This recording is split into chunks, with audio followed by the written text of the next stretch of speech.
coming down. I never left it on the ground. I'm not coming down. I want to go higher, higher, higher than that. Welcome back to the Business is Human podcast. I'm your host, Rebecca Fleetwood Hession, and we're here to bring you episodes that blend meaningful work with profitable success. Here to steward what I call the age of humanity. I believe if we transform the way we work, we can transform the way that we live. As always, my friendly request, if you like what you hear, hit subscribe so you don't miss any episode, and leave a review to tell the other humans that they might like it too. Always looking to help you and connect with others. All right, let's get into it, shall we? Do you ever just stop and think about how many smart, engaging, interesting, unique humans are out in the world doing their damnedest to make the world better? I was just going through some of my old podcasts and the ones coming up in the future and just looking at the list of people that have been on the show and just thinking how many people are out trying to make the world a better place, trying to bring us all together.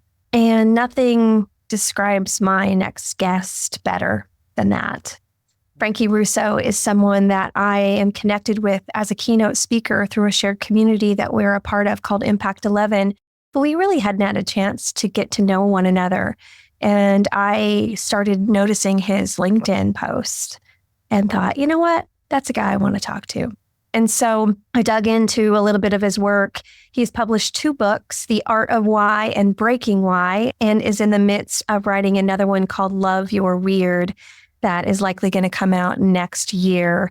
Also has a podcast called School of Weird. And just to give me a little insight into what you're about to get into, I had my own little therapy moment on the show today. So let's get into it, shall we? Frankie Russo, welcome to the show. Thank you so much, Rebecca. I am so excited to be here today. And with all the technical difficulties out there, I'm just amazed that here we go. We got this. Here we go. Nothing can stop us. All we need now is a puppy interruption. I have a new puppy that doesn't understand podcast scheduling. So best I'm going to do is maybe an Amazon doorbell or something. Okay. I love social media for one reason. I get to know a bit about who people are if they choose to show up there that I wouldn't otherwise get insight into. And so one of your LinkedIn posts, several of them actually, got my attention and I reached out and said, come be on the show. And thankfully you said yes. So we both share a passion for authenticity, for bringing humanity into business. Obviously, the name of the show is Business is Human. And today I ask you, you've written 2 books so far, another one getting ready to come out, which we'll link all those, probably talk about those casually today. But the topic that you are most passionate about that you want to talk about today is maximum usefulness to others. And that's the post that got my attention as you talked about your road to sobriety and how one of the key things that really kept you sober was that helper's high, that connection piece. And so knowing an author, you've probably now gone down the rabbit hole of researching this idea to the point that we could have 18 episode series. Is that a fair assumption? Yes. And most of my research has been on the job training, if you will. So in all of my years, there's, you ask me, hey, what's the one thing, right? And there's so many things that I'm passionate about and that are part of my work. But at the heart of all of it is this timeless thing that's universal to all humans. I've had 2 different versions of this come out in my life. So I've got a lot of research as a kid, helping the homeless with my family. And then I've got equally or more research as an adult, helping about 300 drug addicts and alcoholics get sober, both of which I did not get paid for, which is part of why I've realized a new kind of currency that money cannot buy. It's tied to this idea of helping people unconditionally or without taking score. It's incredibly contrary to most of the culture that we live in now that is driven by a capitalistic bend, which I've also lived in that world. So it's an interesting duality of like having lived in the machine of capitalism in that world and having done some things that I can now use to come back and be like, all right, how do these worlds of maximum usefulness to others and dare I say love coincide with this machine of capitalism, which brings us to today. And yes, I've had a lot of research. It's mostly been on the job. It's not the HBR type of research. But what I love about this is when I talk about business as human, it literally is just what you've described. There's the control, measure, optimize thing, and there's the personal, emotional, social. And you have this depth and breadth of real life experience, which I'm most interested in, about the separation of the two and how that happens and how to bring those two together so that we can still have high quality growth businesses without sacrificing our souls. Yeah, like one of the things I always talk about is this idea that there's a world, I call it the new world of work. And I believe in this new movement called the New World of Work. You're a part of it. You didn't know it until this moment, but congratulations. It's a movement and a collective of people that have their own missions that are aligned together that create a powerful movement. And it's very simple. This is a movement where the New World of Work can serve both of the worlds we spoke of, meaning every business has 4 or 5 objectives that are universal. We have to have revenue growth. We have to have profitability. We need to have low employee churn. We need to have loyal customers and maybe one other custom KPI, but every business basically needs that. So now that we got that out of the way, how do we create a world where you not only get that without having dead bodies behind you, but what if creating a world where there's those humans, those people, were actually what makes those KPIs sustainable and continuous? And that's the world that you and I serve. Obviously, people are the sum total of these organizations that we work with. And if you don't treat the core, deeper rooted issues as humans, then we're always going to be a little bit sick as it relates to how this translates to organizations. And where the role of the organization or the leadership of an organization starts and stops in each individual key contributor's journey and how much work is supposed to do to be a part of that, I think we're still feeling that out, all of us. But it is a bigger role than in the past people have thought. Work is not everything. You're going to have to get some of this development outside of work. Some of the obvious human experience happens outside of work, but we're starting to all realize that work must play a deeper role in the whole self of a person. And that identity can't be as tied up in the actual title or ego of it, but more about the maximizing the usefulness to others part of the deal. And if you tie in burnout research, all based on proving ourselves and working harder and sacrificing our own needs, is kind of how we grew up that way. I mean, I'm 58, and when I looked at the research on burnout, it said root cause, prove yourself, always being willing to work harder to sacrifice your own needs. And I was like, well, that's what I was told success is.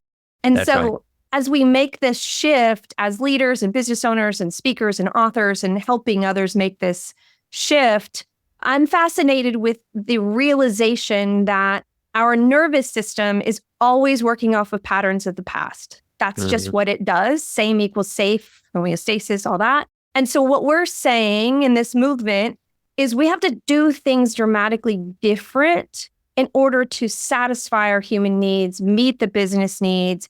And leaders keep going back trying to recycle what used to work. So how are you inspiring others to kind of go on this new frontier and this new movement in what you're writing and what you're speaking about? Like how do we help people believe in a future state and not being stuck in the past?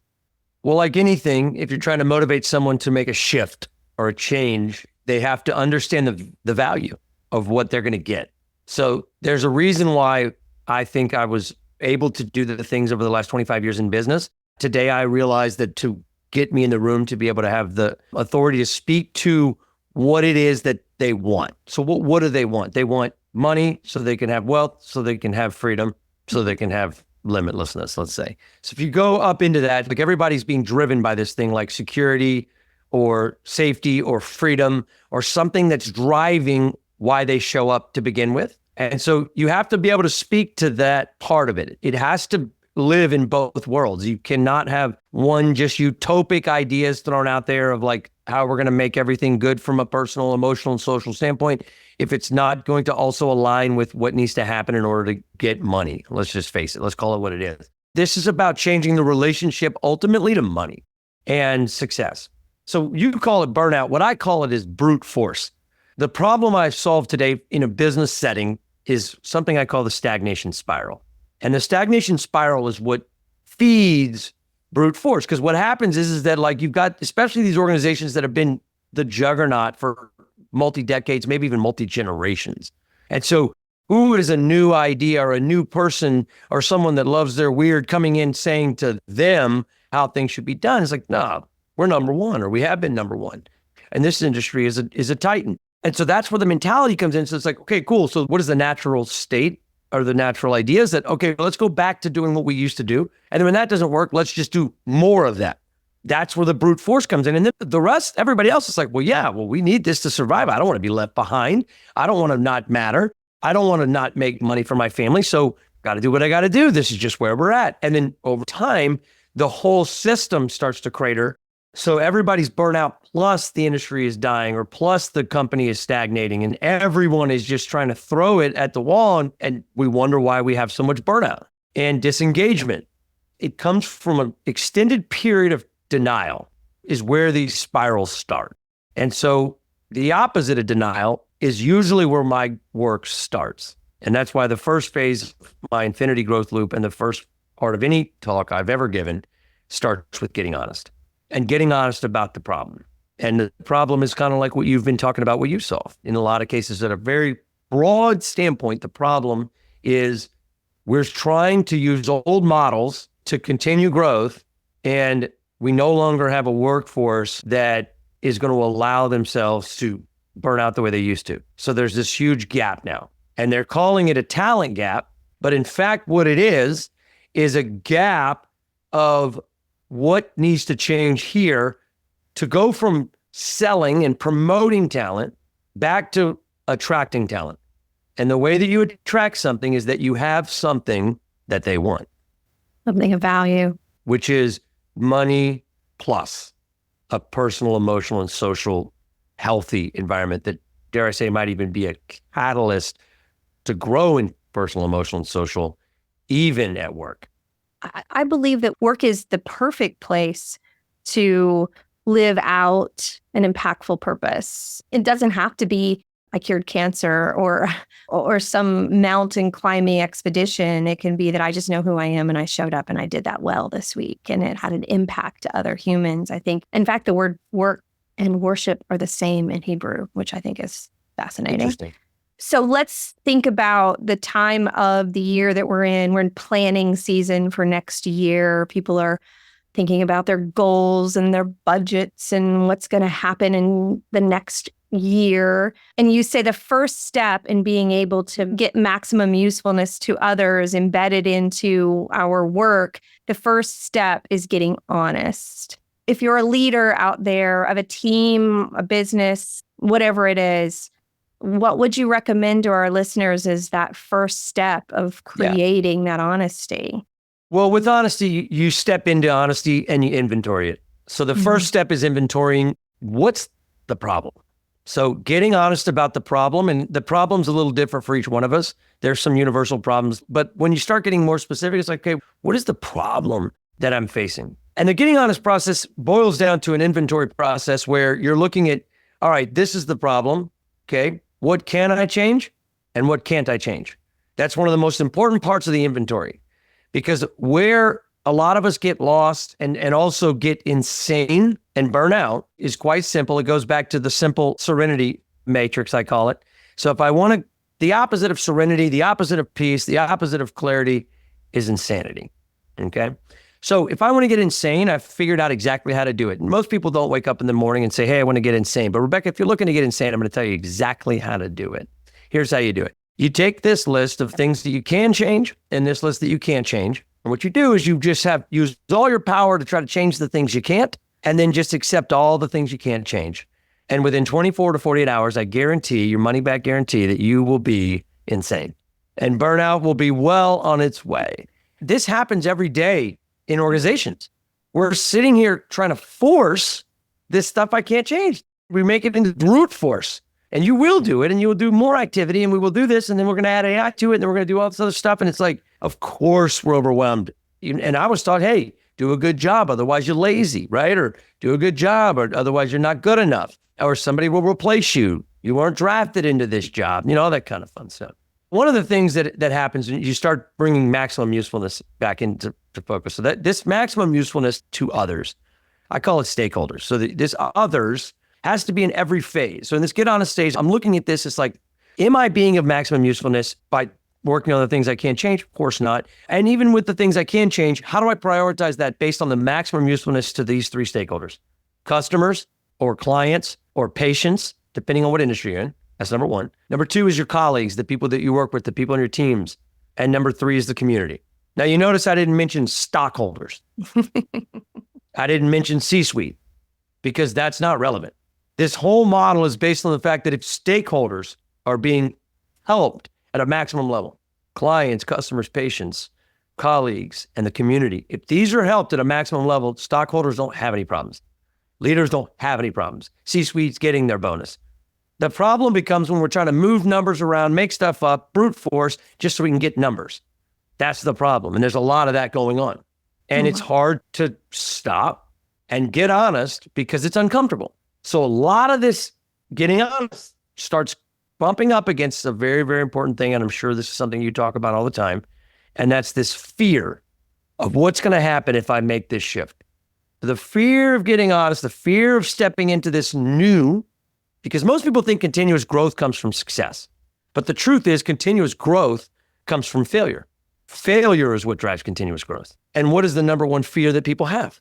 The fear of failure. One of two things will happen. I will lose something that I have, or I will not gain something that I want. And once we reconcile with the fear and recognize that failure isn't just something that happens, but it's this non-negotiable part of the process and this thing that should be looked at from an experimental mindset where we're constantly hunting failure and we're digging and mining for failure because that failure is the window to maximum usefulness to those three stakeholders. Because if we're failing at it, or this is an issue in a gap, or this is a problem, then there is an opportunity for a solution and there is a usefulness available to us now. I love that. If you're asking yourself, okay, what's the problem? And you're willing to get honest, you're willing to hunt for that failure. Are we looking at the people problems, the business problems? Here's what you're looking at. There's three things that mess up growth: people, product, positioning. That's it. So the first thing you'll look at is, like, let's say if you're in leadership, is which one of those do you perceive as being the largest problem first? Is it a people thing? Is this a culture thing? Is this a product thing? Is this a positioning or marketing thing? Because essentially, if you've got those three things aligned, people, positioning, and product, and they're all hitting on every cylinder, you are growing continuously, straight up. Somewhere in one of those three categories, there's a denial. But each one of the things I mentioned, people, product, promotions, and positioning, all of those are there to, again, super serve the stakeholders, right? It's all got to be aligned back to this why, this purpose. That part of that clarity and alignment is critical for moving out of the stagnation and stagnation spirals, which, by the way, is driven by denial, status quo, siloed decisions, rigid processes and beliefs, and disengagement, which is rampant. Preach. Those are epidemics right now. Yeah. So how do we move from that into this? Is, first of all, it's not easy. It's simple, but not easy. And the not easy part is the stuff we're talking about. So where do you start? It depends on where you're at. You start exactly where you're at is where you start. That's why each one of us has to do this inventory and then show by example to the key contributors. Because a key contributor can do this. This doesn't have to be a C-suite person. This can be somebody at the bottom or the middle. And they can start this loop, start this honesty, and start a ground surge and a lead by example around them. And that ground surge might lead to them leaving the organization they're in. And that's okay too. That's part of getting honest. I mean, I got to a point in my companies where I started looking for opportunities to let people fly. Yeah, I mean, one of the guys at Zappos would pay $3,000 for you to leave, which I was always fascinated by, because in my early days, I was doing all these things to try to, like, make sure my people don't leave, make sure they're happy. What's going to happen if they leave? It's like, whoa. Why would I want to get in the way of their maximum usefulness and tie them down at this organization? Not everybody's right for every organization. This is the type of stuff that I'm talking about when I talk about honesty, is like this transparency around, okay, hey. And so when I talk about authenticity, this is what I'm talking about. Let's take the mask off for a purpose, not just so we can all belong and be psychologically safe. Absolutely, we need all that, right? A lot of people think about this love your weird thing is like all about just belonging and mattering and authenticity. And it is, but it's deeper than that. You see, because the second part of the loop is that once we've identified the problem, then becomes the next part, which is equally as interesting, which is how am I going to imagine a new solution to this problem? So you got to first understand the problem, then you have to go to phase 2 of the infinity loop, and that is imagine a new solution. And this becomes a problem because many people don't identify as imaginative anymore, which brings us to the Love Your Weird movement. I've done a lot of work around why. What's the purpose? I believe all of us have the same purpose, and that is to be of maximum usefulness to others. I believe that's our purpose as humans. Now, the question then becomes, where do we point that purpose?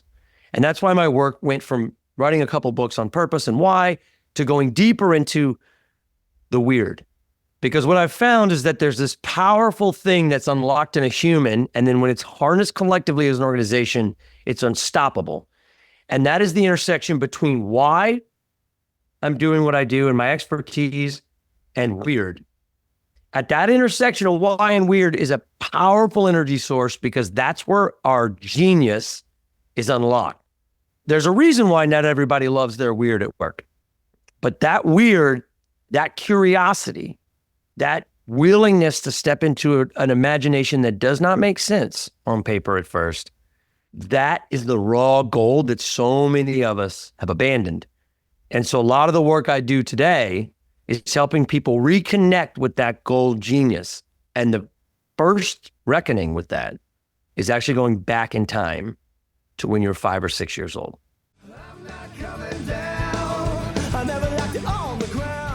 A quick reminder, if any of the topics from the Business is Human podcast really resonate with you, and you think, you know what, I'd like to dig deeper on that, well, let's have a discussion. We can do that through coaching, keynote speaking, or a variety of video-based solutions that I have available. We can talk about authentic leadership, thriving women, or even nervous system foundations. There's lots of options. So if it needs to be more than a podcast, let's make it more than a podcast. Hit the show notes. There's lots of ways to contact with me, and I can't wait to hear about you. I take my clients back to what was 14-year-old you doing for fun. Mm-hmm. Yes, yeah. Before the world told you who you were supposed to be and why. That's right. Yeah, it's big. And I usually go to 5 or 6 because it's before the original conditioning started, which is schooling.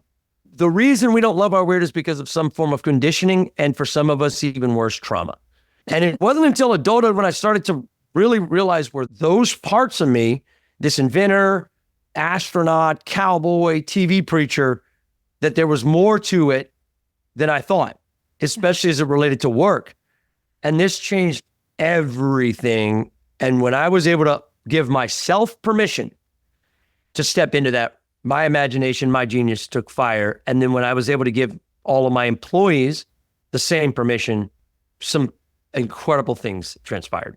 Give us a snapshot of some of those incredible things. Yeah, let me give you a little snapshot. Yeah. So the company that we had, so first of all, we had a make-believe company. It was called Potenza. It was Italian for power, and that was another post that I resonated with that you wrote about. Yes. The make-believe company. Yeah, do it. Yeah, tell me. So I wasn't always in a make-believe company. My first company was actually in the 2000s. That was when I was at my height of addiction, and I had one objective: make money. And I was in the mortgage business, pre-mortgage crisis. Yeah, couldn't have been a more opposite of what I was raised as helping homeless. And so here I am, raging on that. I crash in 2008 with everybody else, lose my company, lose my family, lose all kinds of stuff. And I'm like, all right, I got to do something different. So it was this reckoning. And when I was looking at it, picked up the ashes and I was like, all right, what is it that I do good? And it wasn't HR, it wasn't CEO, it wasn't business. I wasn't good at much, honestly. I really wasn't. But there was this one thing that kept popping up that I was good at. And what I was good at was making people believe. That's what I was good at. So I was like, all right, we're going to make a make-believe company. And it was real simple. We made our clients believe that we were a legitimate company. That was the first step. And the second step was that we made the entire community believe that our client's company and product was amazing as well. Now, some people may call that branding. We called it a make-believe company. And that's how Potenza was started back in 2008. From there, all kinds of fascinating, weird things happened, not the least of which was going to India and starting a division there, getting into tech when we didn't belong there. And eventually, we were on the Inc. 500 list of fastest growing companies in America 8 years in a row. We actually were the fastest growing company in Louisiana in 2020. And that was after 60x of revenue growth in 3 years. And the next year we exited to a Fortune 500. So when I say that this love your weird thing is researched, That's the kind of research our I world. can get behind. Yeah. It's from our that's world. good. So I'm not saying everybody can do it, but I'm not saying anybody can't. So the beautiful part is the last 3 or 4 years, I was already writing books and doing things, but it wasn't as full time as the last 3 or 4 years, where now I've been able to step into my calling where the company was sold. And so now I've been able to just make all of my work around not only living in all 4 of my weird archetypes, but helping everyone else unlock theirs in the name of not just feeling good, not just getting a helper's high, not just stepping into my genius, but the way that the relationship of that is to the ultimate capitalistic goal of ongoing revenue growth.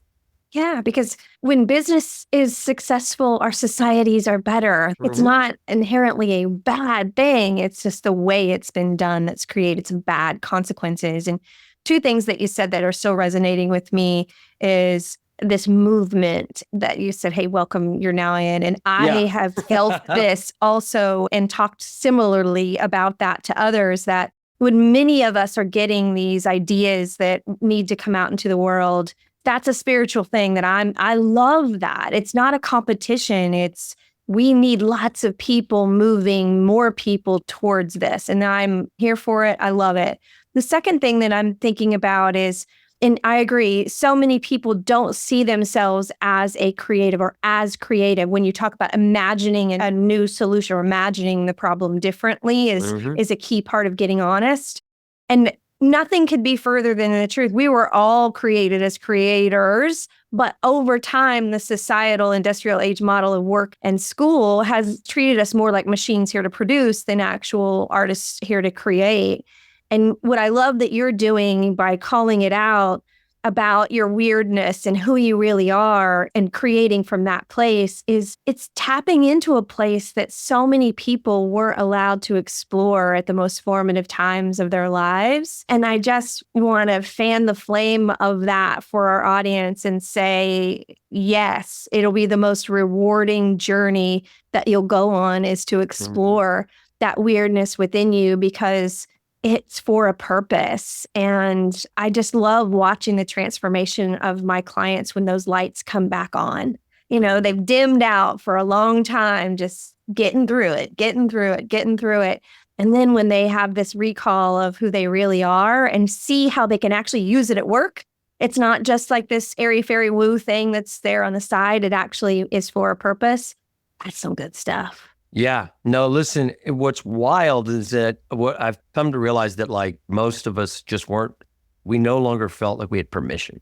The reason I go to 4 or 5-year-olds is that at 4 and 5 years old, you have pretty much permission to play. They love to play. You love being around people so much that you create an imaginary person to be with you. So you love collaboration, you love imagination, and you don't even know not to be your authentic self until you start to be told a certain way. Hold on. You just trigger something in me. Let's have a Rebecca therapy moment.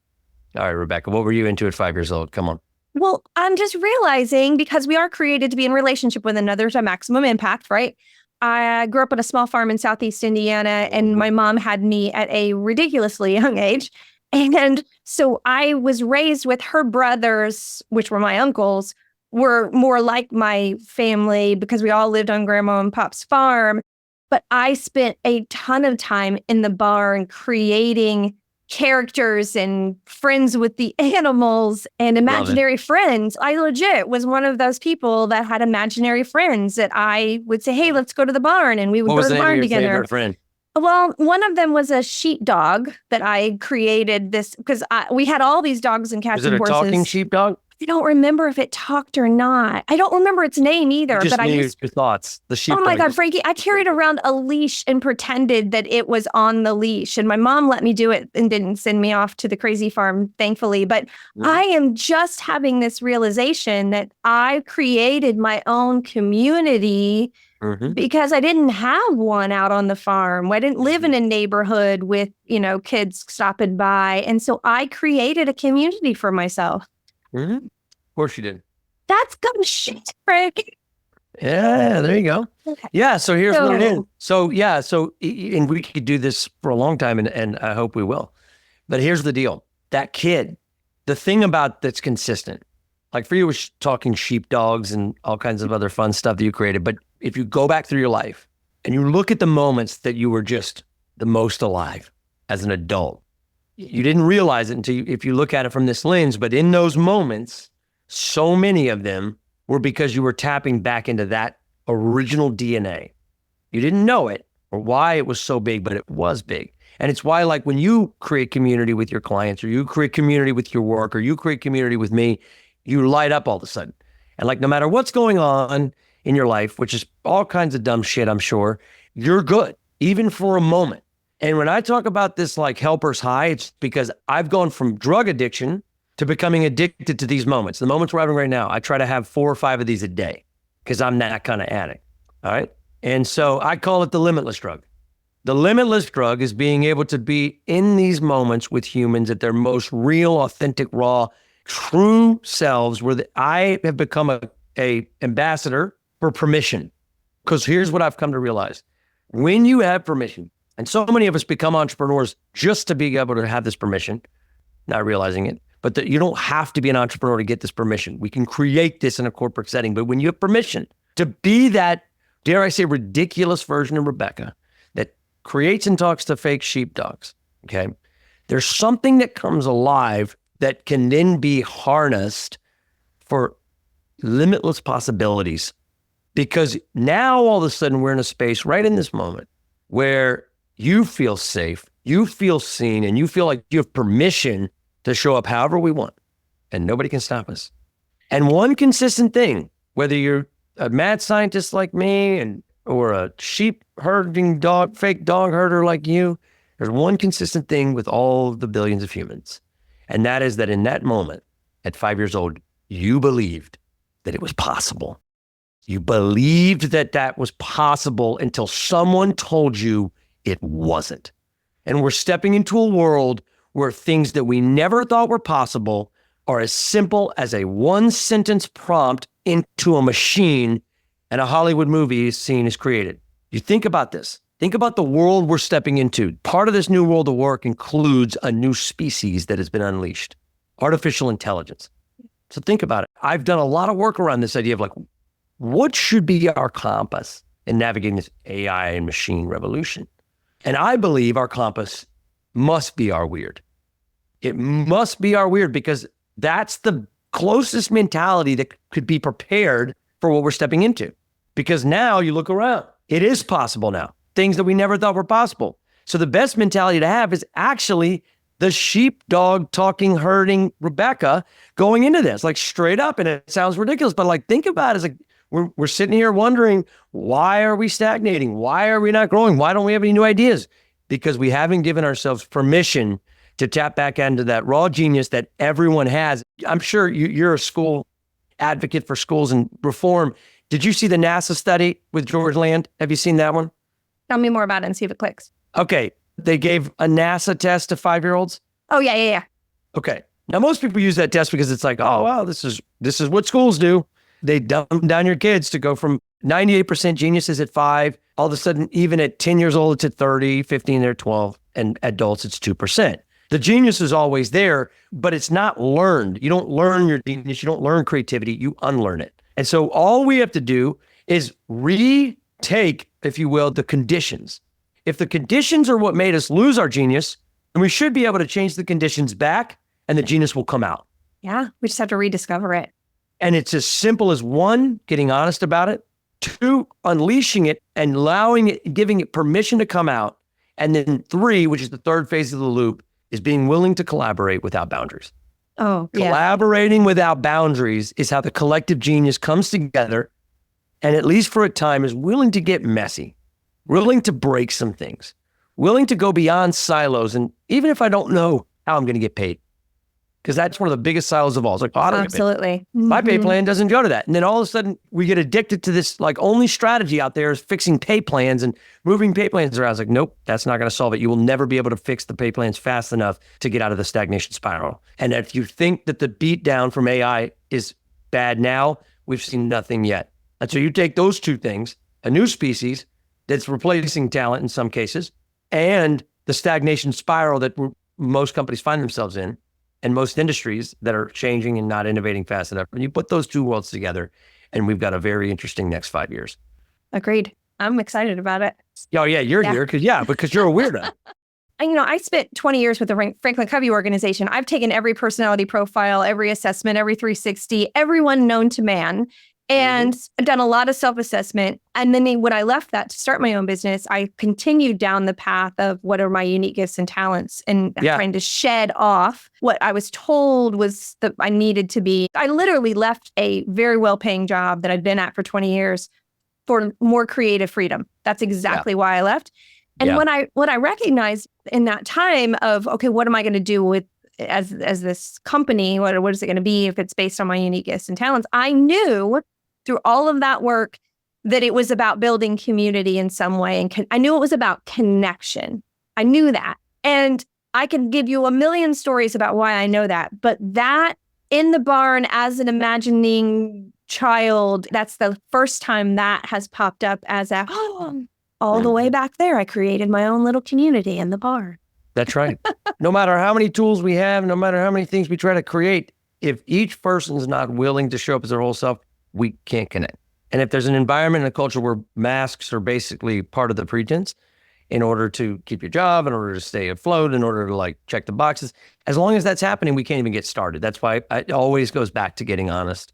And that's how the loop works, is that basically you go through the getting honest process, which can be daily, the imagining a new solution, which can be daily, and the collaborating without boundaries, which can be daily. That's the experimentation, taking and turning the imagination into reality. I call that imaginuity. And so from that, things will break, things will fail. If you're anything like Edison, it'll fail 10,000 times or whatever, right? But what did he do? He always circled back to get honest again. What was the new failure that we learned from here? And when you make that a norm, when you make that kind of a loop a norm, I always told my employees from the day I sold to the day I sold the company, and hopefully beyond how they're running it now, but to the day I sold the company, it was an experiment. Now that's terrifying if you're an investor, terrifying if you're the buyer, but that's the facts. And that's why they bought it. Now I didn't advertise the thing as an experiment, but it was always an experiment. And that's what kept us continuously growing, is that we created a space where experimentation, which innately has what would be failures or bugs, these shifts of reframing the way that we approach these things as opportunities, failures, bugs, things that come out of these experiments, things that don't work, are the most valuable gifts we have. And when you create a culture where that's what we're looking for, and what if you failed at today? One of my friends that I mentor is another speaker, Emily McIntyre. She's in the middle of a 90-day failure where every day she's talking about one failure, either from that day or something that's happened to the past. Is 90 days of failure. And one of her talks is called How to Succeed at Failure. And I love it. I've done a lot of work with her over the last year, and it's always kind of come back to that one. So we're let's go deeper. She wanted some research. She wanted some stuff, make your own social experiment here. She's in the middle of it now. But anyway, it starts with failure as a gift, and then you eventually get to a place where there is no failure.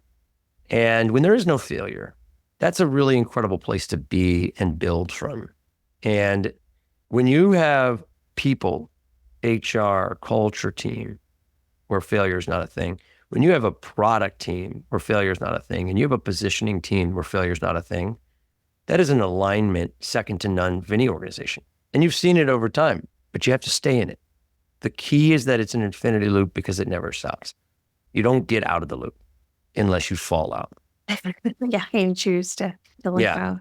Yeah. I love that idea of holding things more loosely. We just have this death grip on it's got to go right. And I'm I have a program that I've been doing for 6 years that's really successful. I build communities with a small group of executive women in my local area. We do this big event. It's amazing. And every year I sit down with my prayer and meditation and I say, I wonder if I want to do that again. Instead of thinking, it's got to grow into this multi. That's right. I don't know. This may be the last year I do it, but I'm still okay with that. Listen, if there's a river, if there's an energy source that you believe in that is more powerful than us, if that is a thing, then the worst thing we can do is fight that river. So the secret is accepting that I am not the river, but I can go with the river and have more power than I would ever need available. But the key is to remembering that I am not the river. No place to go after that, but to summarize.